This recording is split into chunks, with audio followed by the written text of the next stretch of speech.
bienvenidos a una nueva semana. Si somos Monty, Salfate, ¿cómo están? Muy bien, querido, ¿cómo está usted? ¿Cómo estuvo el fin de semana? ¿Todo bien? Estuvo bueno, pero con ganas de... igual que siempre, en realidad. Igual que todos los días. Sí, claro. Oye, amigos, hoy día vamos a arrancar y vamos a conversar de enfermedades que han cambiado el curso de la historia, que han generado avances científicos, avances en la medicina tremendamente importantes. Y para eso, Salfate, nos vamos al 1347. Exactamente. Hoy día vamos a revisar varias de las pandemias que han sido más devastadoras para la humanidad. Y como bien decía Michael, tratar de entender lo que nos dice la historia para ver qué protocolos se fueron instalando. Claramente la vida en el siglo XXI poco y nada tiene que ver con el mediados de 1300, pero pese a aquello, fíjese que desde ahí nació el término cuarentena. Ya vamos a ir a eso. Partimos entonces con la peste negra, peste bubónica, cuya ficha dice así: peste negra o bubónica, lugar de origen Eurasia. ¿Entendió? No se asusten, hay que ver que estamos en otra época, y esta es claramente la más feroz que le ha tocado a la raza humana, con 200 millones de fallecidos, de 1347 a 1353. Ojo, una cosa que quiero que pongan atención en la casa es de que vayan entendiendo conforme vamos avanzando en tecnología médica, en términos de sociedad y urbanismo, es cuánto duran las pandemias. Las personas igual en una facción donde todo es inmediato, donde tecnológicamente avanzamos a una velocidad excesivamente acelerada, ojo que los ritmos geológicos y naturales son bastante más lentos. Entonces, de aquí podríamos desde ya decir que toda pandemia, incluso esta última que estamos viviendo, por lo menos consideren que debe durar por lo menos un año y medio. En eso están todos de acuerdo, con o sin vacuna, para que se vayan un poco preparando para todo lo que se viene. Y es muy importante lo que dices ahí, Salfa, porque claro, en esa época la medicina era mucho más de libro, era mucho más de concepto que una medicina más en terreno, más científica. Brutal, Hoy en día vemos que las reacciones son relativamente rápidas. Hoy vemos cómo se está buscando una vacuna para el COVID-19. Entonces, claro, son cosas que se pueden comparar, pero hay otras en las que afortunadamente hemos avanzado de alguna u otra manera como sociedad y en ámbitos de la ciencia también. Oye, además el sistema de higiene que había en esa época no se puede calificar para nada ni comparar con lo de ahora. Salfate, yo de hecho me puse a averiguar, y una de las cosas que me llamó mucho la atención es que en un principio o en algún momento se culpó a los judíos de esta peste negra. Verdad, claro. Se les acusó a ellos. Mucha superstición, a brujas también. Mucha superstición de envenenar los pozos, y después de muchos años, de muchos siglos, se identificó efectivamente de dónde venía esta peste. Exactamente, venía de las ratas, o mejor dicho, de las pulgas de las ratas, como la película Ratatouille en su documental bien nos explicó. Giovanni Boccaccio era un escritor, un relator de la época que nos describe cuál era el desolador panorama en aquella época cuando nos afectó la peste, la pandemia más feroz de todos los tiempos, la peste bubónica, con ni más ni menos 200 millones de personas fallecidas. Escuchémoslo. La enfermedad fue descrita por el escritor italiano Giovanni Boccaccio. La enfermedad comenzaba con una inflamación en las ingles y las axilas. Los tumores crecían y se extendían por el cuerpo. Después aparecían manchas negras o amoratadas por todas partes. Y esto indicaba una muerte inminente. La gente sufría una agonía terrible y unos dolores de cabeza horrorosos. Uno de los síntomas era una sed insaciable, hasta el punto de que a veces se tiraban a los ríos y se ahogaban porque no eran capaces de saciarse. Ok, les da una especie de hidrofobia, hay que entender, fiebre, tos, sangrado, manchas, aparición de bubones negros y gangrenas. Obviamente estimaban una muerte lenta, dolorosa, y que en gran parte el problema, insisto, es que solo 5 siglos después se llegó a entender cuál era el origen de esta pandemia que partió en Italia a partir de unos marineros que venían de Crimea, y finalmente es las pulgas de estos roedores que por la falta de higiene estaban repartidos por todas las calles de la ciudad italiana, que comenzó a esparcirse para el resto de Europa, en donde, como les digo, mató prácticamente 3/4 de la población europea. Y ahí se mezclan varias cosas, porque como tú bien decías, los marineros serían como los posibles culpables en un contexto en que, claro, la ruta de la seda en ese momento de la historia era súper importante, era muy exitosa. Justamente Europa se benefició mucho de la ruta de la seda, de los réditos que eso estuvo teniendo. De hecho, las grandes catedrales y las construcciones que uno ve de Europa precisamente son de la Edad Media, de toda la cantidad de dinero que se logró recaudar. Y producto de eso también surgen las clases sociales. Estamos ahí también en un contexto en que había mucha aristocracia, había mucha gente pobre, y como se da hasta el día de hoy en las grandes pandemias, como lo que estamos viviendo hoy día, la desigualdad social es uno de los principales puntos negros o piedras de tope para poder evolucionar sobre eso y poder llegar a una igualdad y a un control sanitario más menos equitativo, que es lo que se veía en esa época. Por eso es importante lo que tú dices de los marineros, porque ellos serían como los principales vectores que anduvieron llevando esta peste a distintas partes. Sí. Ahora, estamos hablando de calles en donde la orina de las casas, incluso las fecas, las tiraban a unas especies de drenaje que son como nuestras actuales, digamos, cunetas. Y ya iba corriendo y el agua iban llegando, obviamente, vertederos. Fue de acá donde comienzan a decidir y a entender que es necesario que haya un sistema de alcantarillado por debajo de la tierra para que esto vaya llegando a un sistema de desperdicios para que pueda o ser quemado o, en aquel tiempo, con una menor cantidad de personas, 80 millones de habitantes tenía Europa en aquel entonces, para que fueran siendo arrojados al mar, y con la espera de que todos estos desechos orgánicos pudiese la naturaleza hacerse completamente cargo. Eran distintas técnicas que se empezaron a utilizar en tipo de ensayo y error. Aquí fue la higiene pésima. La higiene que además se repite con lo de ahora, que tiene que ir un poquito el control con el lavado de manos. Estábamos hablando de que se demoraron 5 siglos en determinar que efectivamente eran las pulgas de los roedores, las pulgas que se trasladaban. 200 años en volver a pararse. Esto duró 200 años en volver a reestructurarse. Pasaron 2 siglos de poder volver a pararse, Michael, si no es menor. No, sí, una cuestión tremenda. Las pulgas y los piojos también de la gente que se iban y hacían que esto se propagara mucho más, que partió por un tema comercial también, por las rutas comerciales. Exacto. Pero hablábamos de todas las teorías que había en el principio también, Juan Andrés. Yo te contaba que en algún minuto se linchó a los judíos porque se culpaba a ellos justamente. Y tú dijiste algo que no puedo dejar pasar. Hablaste de que también había un tema de brujería que se conectaba y había una creencia de que esto era casi que un castigo divino. Ya, esto pasa por 2 razones. Hay que entender de que estamos viviendo en una época donde el máximo sustento de lo que a uno le pasa en la vida tiene que ver de cuán gracia o no está Dios contigo. Entonces está muy instalado la idea del pecado, del comportamiento dentro y fuera de la casa, y las brujas existen como aquellos disidentes que intentan hacer algún tipo de pacto satánico y que por lo tanto, a cambio de tener una mejor vida o con ciertos poderes sobrenaturales, el diablo o Satán, o como ustedes quieran, les exige hacer ciertos detrimentos con la sociedad de aquel entonces. Podemos decir, mira, para que se entienda bien, que esto no ha cambiado mucho hasta el día de hoy, porque las brujas del 1370 corresponden a las fake news de ahora. Son como los errores de información, la distorsión de la realidad para echarle la culpa, ¿cierto?, por falta precisamente de precisión en los datos, de entender qué es lo que estaba ocurriendo. Nadie pensaba que los ratones, o más bien dicho, la pulga de los ratones, eran los que estaban contagiando esta terrible enfermedad. Y ojo, también un dato bastante curioso. ¿Saben por qué se terminó de golpe? Porque si lo descubrieron 500 años después de que terminase la pandemia, ¿cómo terminó? ¿Saben cómo? ¿Cómo? Hasta el día de hoy no se sabe. Nadie se explica de cómo se partió, pero de cómo terminó nadie entiende por qué. Fue casi un proceso natural que algunos dicen que, ojo, que es por eso, no estoy dando ninguna recomendación, porque esto está por verse. Pero también vamos a ver más adelante que la gripe española posó el mismo problema, y algunos países como Suecia también lo están activando.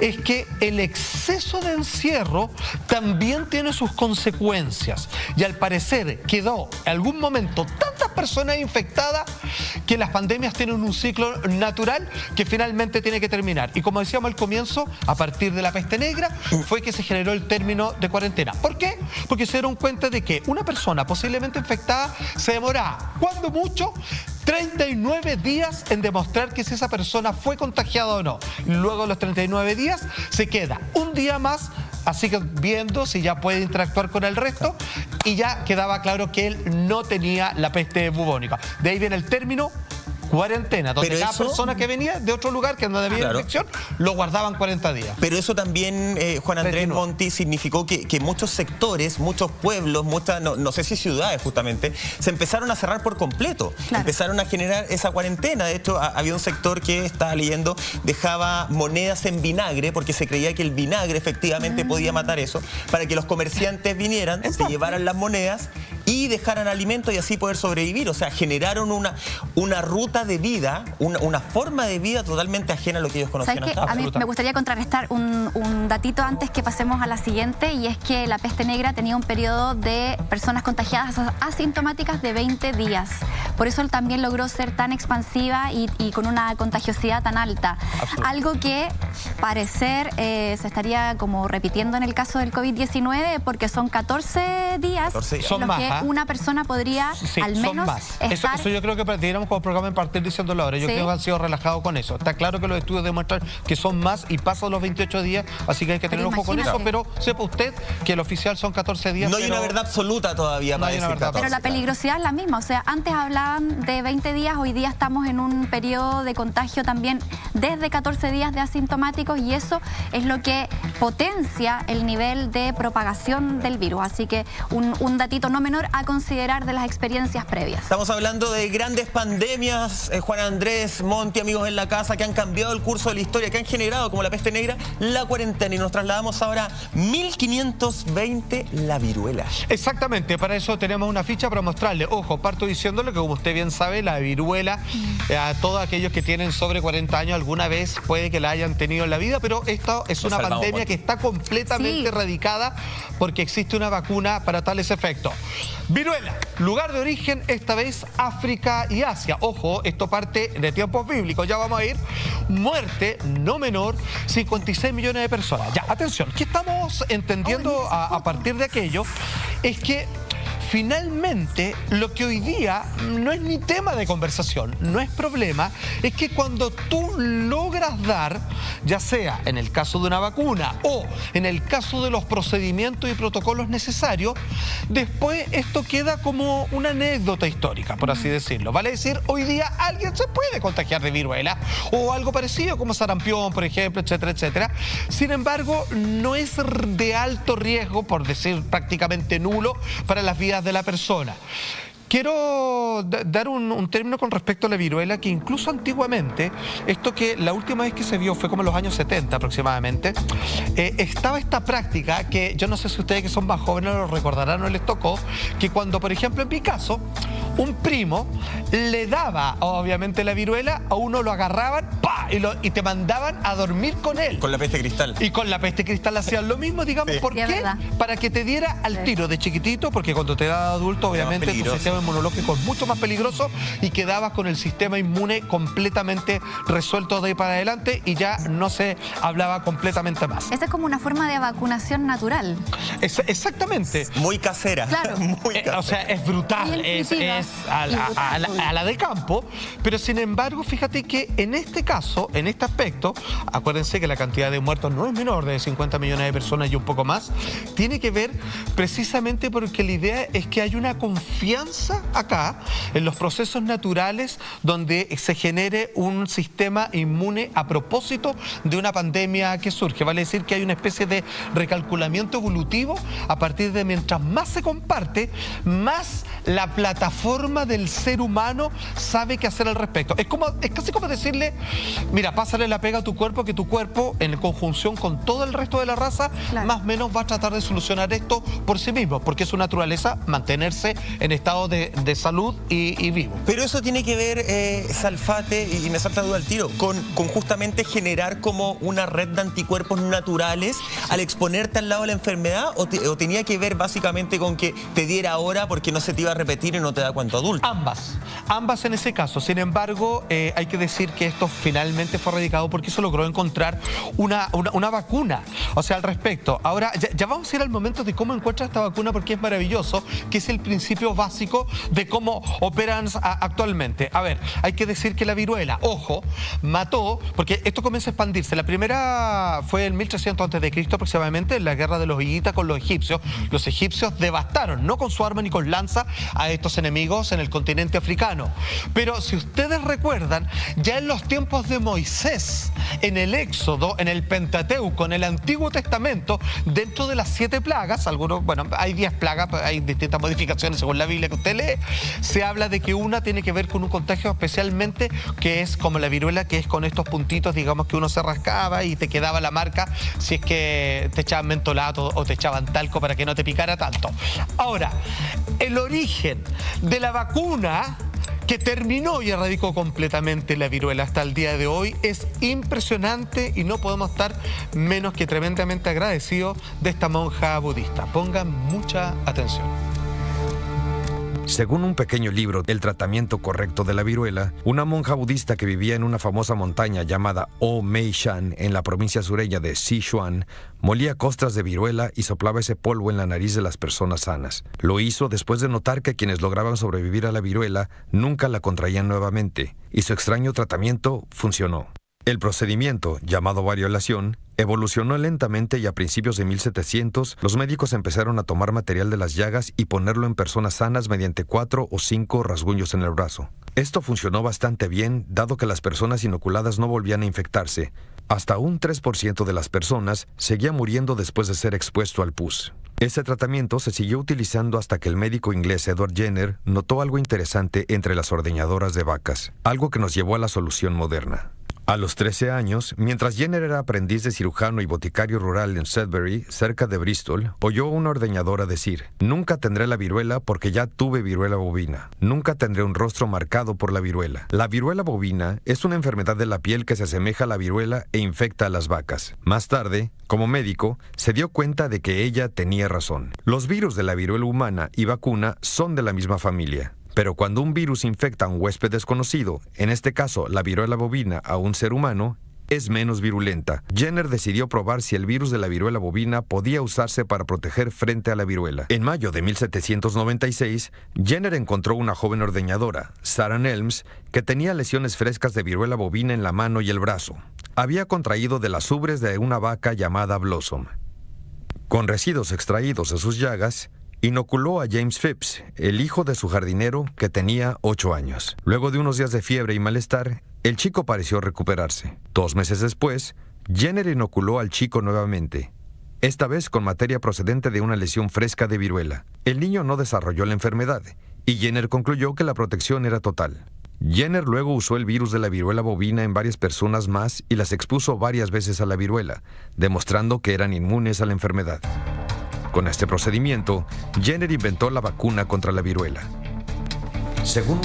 Oye, San monja budista, lo decís tú, Juan Andrés Monti, porque efectivamente es la base de todo lo que hoy día nosotros conocemos como vacuna.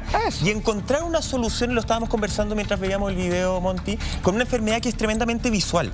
Con una enfermedad que en ese momento tenía un montón de carga social. En el fondo era un leproso. Le deformaba el rostro a las personas. Te agarro, te escondo, te alejo. Encontrar una solución, que esa monja haya empezado a raspar las costillitas. Claro. O sea, es de verdad tremendo el avance, que en ese momento tal vez no se dio cuenta, pero hoy día lo podemos ver como una tremenda evolución científica. Fue una inoculación súper intuitiva. De hecho, leyendo al respecto, me encontraba con el dato que antes a los niños, a las guaguas, no les ponían nombre hasta que se contagiaran de viruela y lograran sobrellevar y sobrevivir la enfermedad, porque era muy, claro, era muy peligroso. Terrible, sí. Y oye, con respecto a esto mismo, saben que en España la próxima semana, de hecho, va a empezar un primer ensayo preclínico para la vacuna del coronavirus, usando precisamente una cepa atenuada de este virus de la viruela como vector inicial, y luego le van a inyectar los genes del coronavirus. Entonces van a hacer una prueba bien experimental basada precisamente en lo que acabamos de ver en el video. Entonces vamos a ver cómo resulta también ese ensayo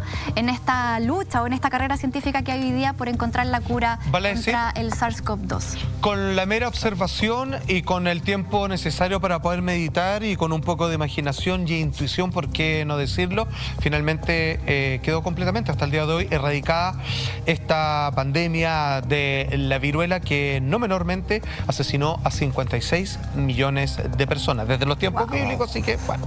Wow. 1918, Juan Andrés Salfate, y nos vamos a otro asunto terrible. Pleno siglo XX, 1918-1919, gripe española. ¿Tenemos fichas? Sí, vamos a entender de por qué le llaman gripe española, que poco y nada tiene que ver con el país de la madre patria.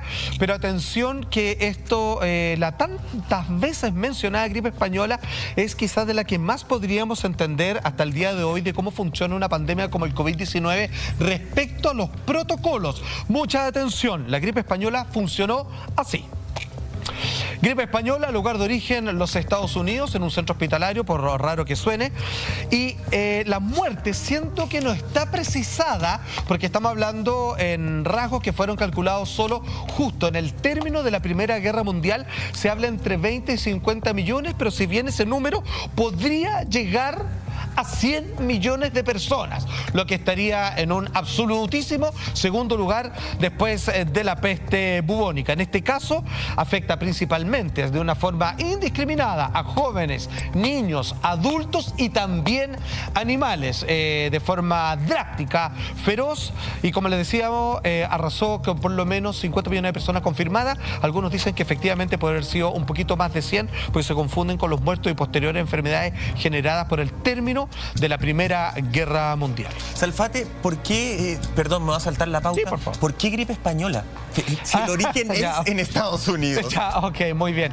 Lo que pasa es que durante la Primera Guerra Mundial y durante estos procesos, España quedó fuera del circuito de conflicto.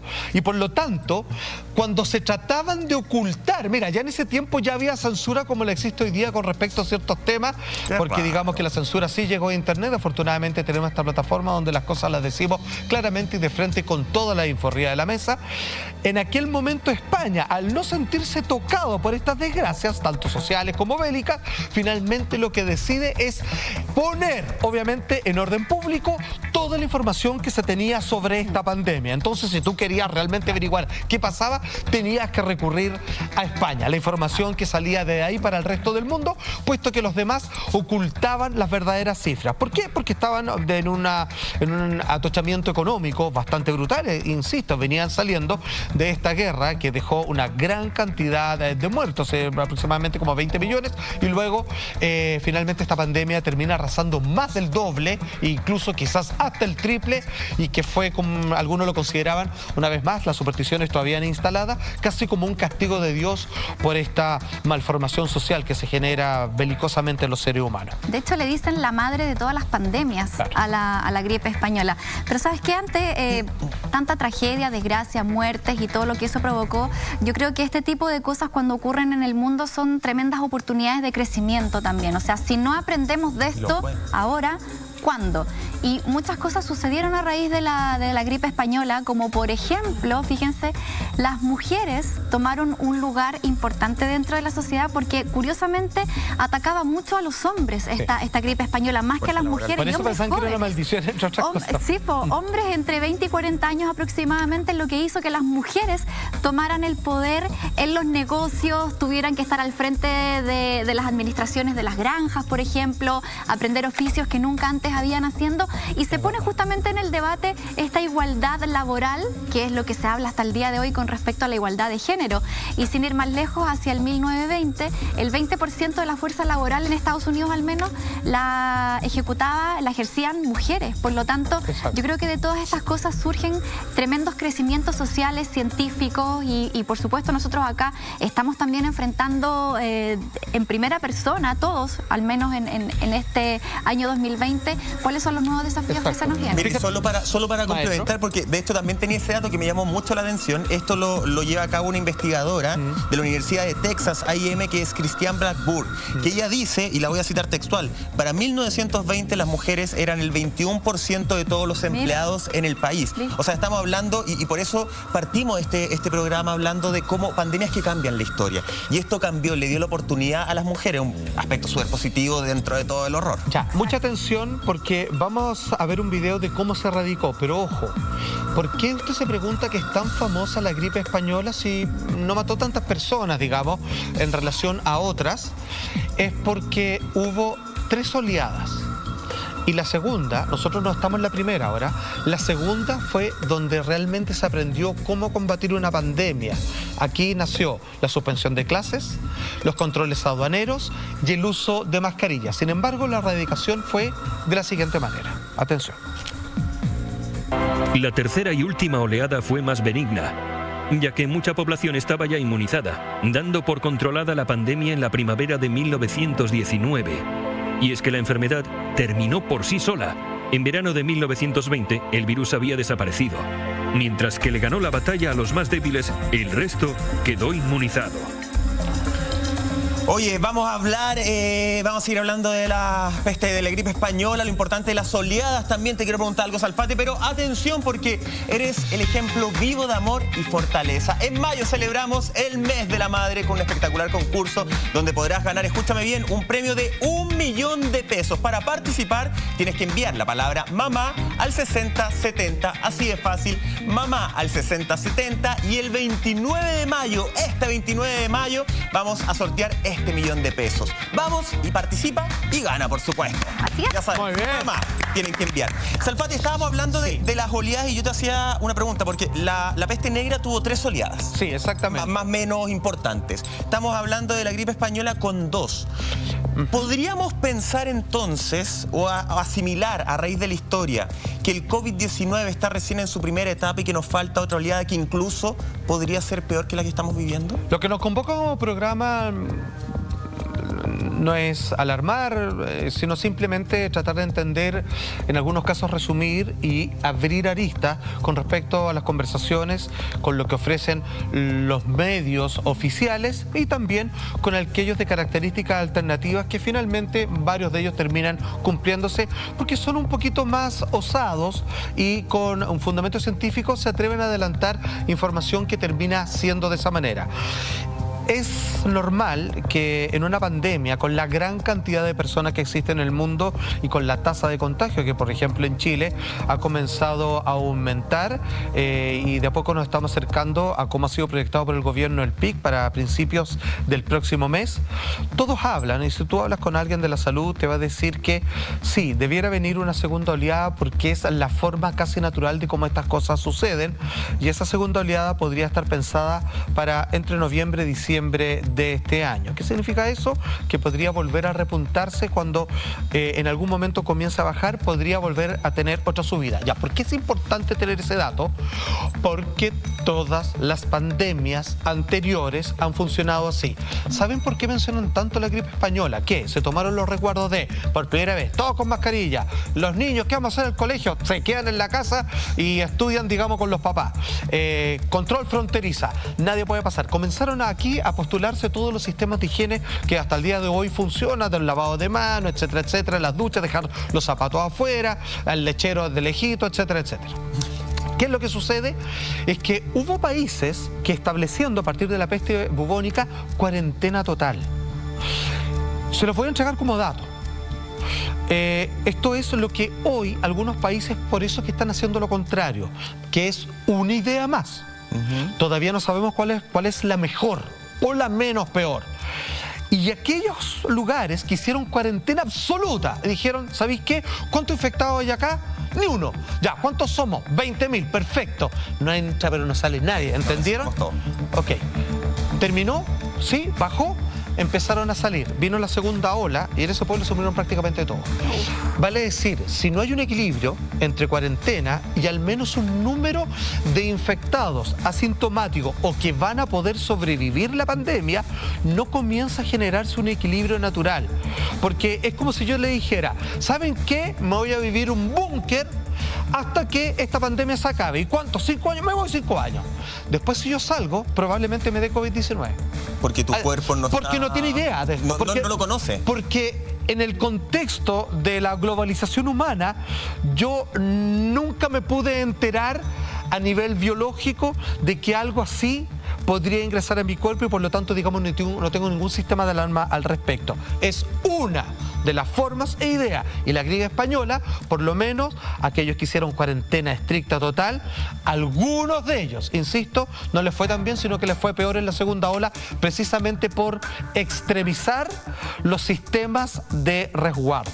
Entonces, es un tema a considerar.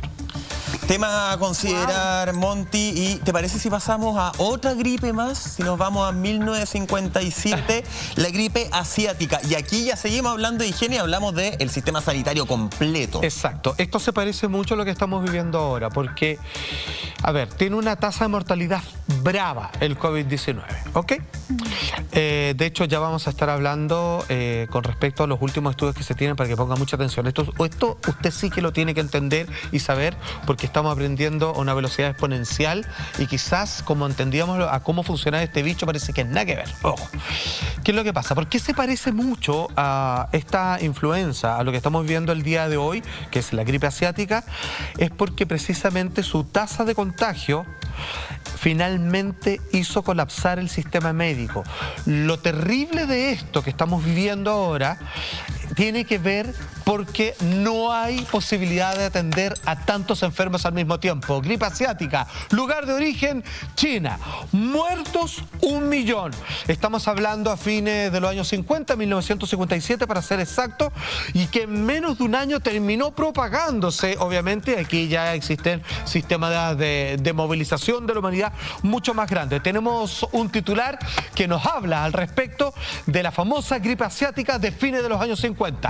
La olvidada gripe asiática de 1957 que puso a prueba el sistema sanitario mundial con ni más ni menos que 1 millón de muertos. En Hong Kong en abril, que se expandió rápidamente, Singapur, Taiwán y Japón, entre otros países. Afectó a niños, particularmente escolares, a quienes afectaba a los grupos.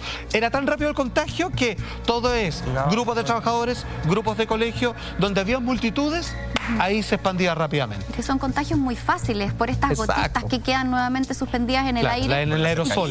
Y qué buen titular que habla de poner a prueba el sistema público, porque en estas crisis siempre se van a poner a prueba los sistemas públicos y precisamente como hablábamos anteriormente de la gripe española, a raíz de eso se crean los sistemas públicos de salud y fue Rusia en el año 1920 que crea este primer sistema de salud para la comunidad, porque recordemos que antes la única opción de ir a un médico era llamar a un médico particular, que era prácticamente un lujo, o asistir a estos médicos que estaban, por ejemplo, en las iglesias o en ciertos grupos de caridad, pero la salud era muy inaccesible, o sea, era muy inaccesible, perdón, era muy difícil llegar a ella.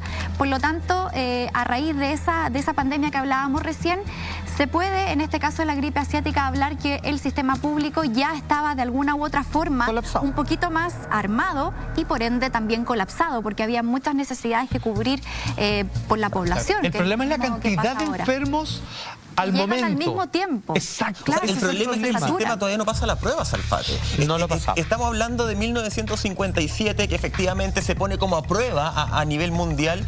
Hoy día estamos en el año 2020 y a nivel mundial, que está la rapidez del contagio del COVID-19, a nivel mundial no hemos pasado la prueba tampoco. No estamos hablando de Chile, no estamos hablando de Latinoamérica, estamos hablando de que el mundo no ha pasado la prueba. O sea, aún así, seguimos sin aprender de la historia de las pandemias. Claro. Esto tendría que ser investigado, más aún ser analizado. Tendría que haberse llevado a cabo una solución que nos tuviera hoy día mejor preparados.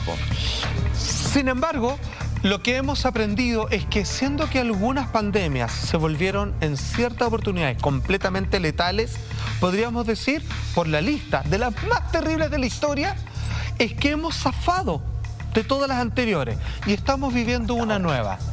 Pero probablemente ustedes quizás ya no se habla tanto, que sigue existiendo porque aún no tiene cura y que fue una pandemia que asoló desde mediados de los 80 hasta el día de hoy, como es el virus del VIH. ¡Atención! Sí, señor, de esto ya poco y nada se habla porque es muy difícil que una persona fallezca tras ser contagiado por este virus, que ¿qué hace? De cierta manera nada en estricto rigor, solamente deprime tu sistema inmunológico. Tú no te mueres del bicho. Lo que hace es que todo tu sistema natural de defensa lo deprime a tal nivel que te puedes morir de casi cualquier cosa. Eso es lo que hace el VIH. Atención, insisto, si bien hoy día todo esto está relativamente controlado, digamos las cosas por su nombre. Cada vez, porque al nadie estar haciendo campañas, hay más contagiados los jóvenes hoy de VIH que hace 5 años, porque dejó de ser tema y puede volver a hacerlo.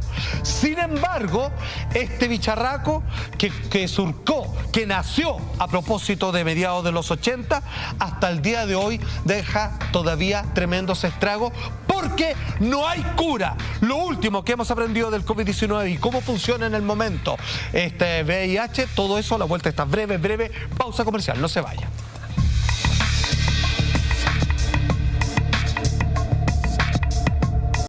Limitados, así que ingresa desde ya a tienda.lared.cl para que puedas ahí regalonear a tu mamá en su día. Un fuerte aplauso para Muy bien. La Red. Y antes de irnos a la pausa, hablábamos de otra gran pandemia que hasta el día de hoy sigue siendo tema, el VIH. Se dice que se quiere erradicar de aquí al 2030, pero ¿cómo lo vamos a lograr si todavía hay 40 millones de contagiados en el mundo? Juan Andrés Alfate, ¿cómo se ve este panorama cuando las cifras, claro, siguen siendo muy negativas? Mira, tenemos una ficha al respecto sobre cómo, pero acuérdense, esto estamos hablando comienzo, mediados de los 80, cuando ya se dispara, lugar de origen indeterminado, muerte hasta el día de hoy, 25 millones de personas. Ustedes se acuerdan que se habla de origen animal, digamos, por un contacto sexual entre dos especies.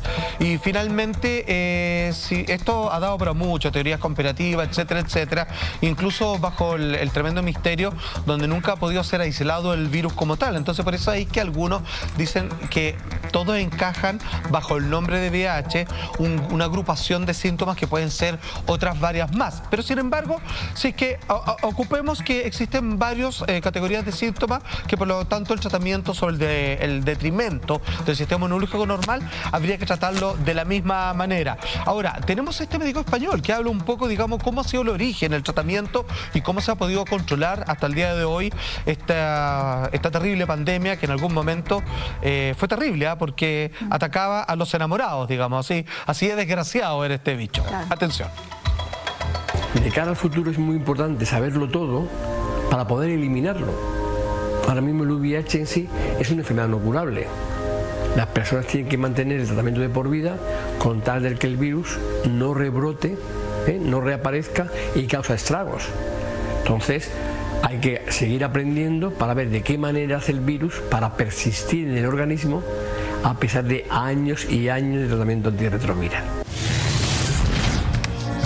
Oye, estaba justamente en las declaraciones del doctor Santiago Moreno que nos deja muy claro, y el VIH que ha sonado mucho porque se está relacionando de alguna forma con todas las investigaciones que tienen que ver con el COVID-19. De hecho, acá tengo un artículo del Desconcierto, salió en muchos medios, que dice: virólogo que ganó el premio Nobel por descubrir el VIH asegura que el COVID-19 fue creado en un laboratorio. Dice, hemos llegado a la conclusión de que este virus fue creado justamente en un laboratorio insertando en un coronavirus genes del VIH, el virus del SIDA, que es algo que está en estudio ahora. Exacto, él es el descubridor de ese virus y estamos hablando del premio Nobel de Medicina del año 2008, no lo dice, digamos, cualquier persona.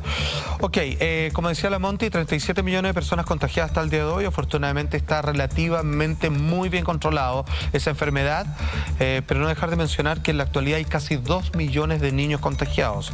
Algunos simplemente porque están en la minoría de edad y otros bebés contagiados, digamos, por sus madres y por distintos otros accidentes en donde el contagio, acuérdense, tiene que ser por fluido. Por eso esto ataca principalmente a los amantes o personas, digamos, que tienen un intercambio de todo tipo de fluidos, pero sin embargo es un bicho muy débil. O sea, si existe aire de por medio, muere con bastante facilidad en el exterior. Simplemente tiene que ser casi como por un sistema intravenoso, para que se entienda. Atención, Porque aquí le decimos póngase el cinturón de seguridad en el mejor sentido de las palabras, porque queremos darle a entender cuáles son los últimos descubrimientos y en qué estamos. Ojo, esto no es lo que usted va a pillar necesariamente en los noticiarios, sino que queremos ponerlo al día con respecto a lo último que está sucediendo con el COVID-19. El titular dice así porque puede que se esté entendiendo cuál es el verdadero origen del ataque del COVID-19. Personas jóvenes y de mediana edad contagiados con COVID-19, o sea, los que no son del grupo de riesgo, mueren de otra cosa, de apoplejías o accidente cerebrovascular. Exactamente, los ACV tan famosos. Claro, es un descubrimiento importante porque estamos en una etapa en que no sabemos cómo se comporta este virus. Han estado saliendo teorías, imagínate el mismo premio Nobel de medicina que dé una teoría como esta. También se dice que este virus de coronavirus habría escapado del laboratorio de Wuhan, otros dicen que está hecho exprofeso de esa forma. Claro. Entonces hay muchas teorías que se están dando vuelta con respecto a esto. Ahora, ¿cómo se logra linkear este tema del coronavirus con la sangre? Claro, lo broncopulmonar con un CAV, o sea, con un ACV, perdón, un ataque cerebrovascular, perdón. Espérame, ¿Cómo puedes juntar esas cosas? Con este avance, Salfate, estaríamos entendiendo, y ojo, todo esto está en estudios, son investigaciones, pero podríamos llegar a entender que de alguna forma el COVID-19 no ataca directamente a los pulmones, sino que podría ser tal vez, quizás a lo mejor en investigación, que termina atacando la sangre y ahí estamos justamente en un efecto secundario. Ya, excelente. Mira lo que dice el Washington Post al respecto, porque ustedes han dado en el clavo, queridos amigos. Mira, vamos a ver un titular, obviamente, que muestra el Washington Post, que ahí exactamente lo que anunciaba es precisamente que personas jóvenes de mediana edad contagiadas por el COVID-19 mueren de apoplejía. Ok, dan positivo en el COVID-19, pero como su sistema de salud, o sea, su sistema inmunológico es más fuerte, finalmente se dan cuenta de que el bicho finalmente comienza a propagarse más allá de un sistema pulmonar que sobrevive a tales efectos y continúa su camino y termina generando un sistema de coágulos que termina afectando su cerebro. Ok. Esto que hoy día comienza a hablarse recién, a descubrirse, y casos en Chile, que también sucedió con un joven que obviamente terminó con este mismo resultado. En Ecuador comenzaron a descubrir algo muy similar y en Italia, por supuesto, que también por la gran cantidad de fallecidos que comenzaron a ver el comportamiento de la sangre. Estamos quizás hablando de un bicho que ataca el sistema del torrente sanguíneo en ciertas situaciones y que por defecto podría entonces el sistema broncopulmonar. Como dice ahí, una nueva investigación sugiere repensar. Estamos viéndolo, a eso es lo que dice. Claro. Repensar drásticamente el tratamiento para combatir el coronavirus. ¿Sabes qué? Me parece súper importante que esta noticia salga a la luz pública, sí, sobre todo por los episodios que vivimos este fin de semana. Por ejemplo, la fiesta clandestina que se hizo en Maipú, donde asistieron 400 personas. Hubo otro episodio en Huachuraba. Gente en el Parque Bicentenario de Vitacura haciendo picnic. Gente que se fue fuera de Santiago. ¿Y todo por qué? Porque los jóvenes se siguen o nos seguimos creyendo invencibles. Y esta noticia te está diciendo que el coronavirus no es una enfermedad de los viejitos, no es una enfermedad de personas que ya tienen otros temas preexistentes, otras patologías preexistentes. Esto le puede tocar a cualquiera. Y esto tiene clara relación, como dice el artículo, con que un problema a la sangre lo podría tener cualquiera, cualquier persona sana. De hecho, leía también una noticia de una persona en Delhi, en India, un hombre de 44 años que entró a la urgencia porque tenía algunos síntomas leves. Bueno, pasan unos 3-4 días, esto pasó el recién pasado 3 de abril, pasaron 3-4 días y el tipo cae en una internación en la UCI con ventilación mecánica. Se agravó a tal punto que la familia, y aquí hay otro dato importante, la familia pidió hacerle un tratamiento de plasma.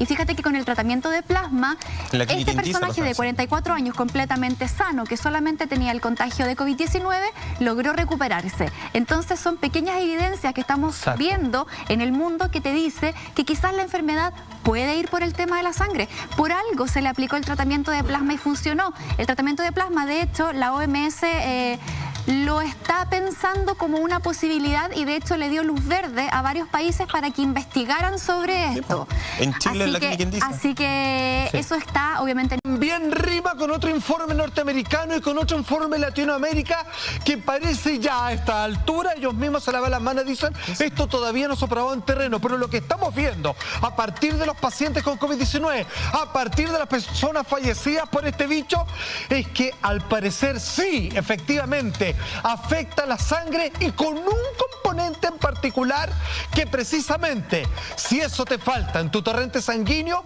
comienzas a tener, entre otras cosas, problemas respiratorios, algunos dedos de color morado precisamente por la falta de oxigenación y todos los síntomas que debiera tener alguien contagiado por el COVID-19. ¿Cuál es este síntoma en particular? ¿Cuál? Te lo contamos a la vuelta de esta última más breve pausa comercial. No se vaya. ¿Pero es breve? Breve.